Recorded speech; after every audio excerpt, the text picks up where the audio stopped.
দাঁড়াও, তুমি বলো আর প্রত্যেকবার বলো লস খাওয়া বল। লস না, তুই আমার কথা মতো কাজ করবি, যেভাবে যা করতে পারি সেভাবে সেভাবে করবি, লাভ এবার করবাই।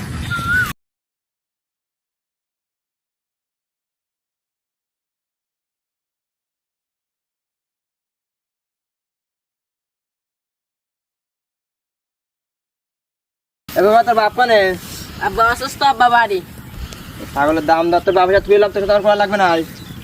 না আমার সাথে কি করবা, বাপের সাথে কিন করিসাও। দাঁড়াও দাঁড়াও, এই ছাগল নিতে হবে না, 5,000 টাকা এই ছাগল নিলে হয়। তুমি আমার প্রত্যেকবার লস খাওয়া আর এই ছাগল নেওয়া যাবে না। তুই জানিস কিটা, তুই জানিস কিটা, এ আমার রক্তের লোক, রক্তের সেই যদি কোনো আপন কিছু হয় তাহলে তাই।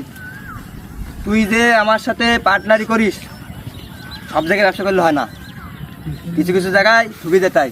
আমি দেখতিস এই ছাগল নিলে আমার লস হবে, তারপরেও আমার নিতে হচ্ছে। এর বাপ অসুস্থ হয়ে গেছে, এর বাপ আজীবন আমার কাছে গরু ছাগল বিক্রি করেছে। কিছু কাকা কত কি মারিস? গণ কুনি দেখো, দূর হয় না, তুমি প্রত্যেকবার আমার লস করাও আর এটা ছাগলটার দিক থেকে দিন দে। কাকা লাভ হবে। দেড় হাজার দে। ওই দেখো দিনই দেবো 3,500 গেছে 4,000।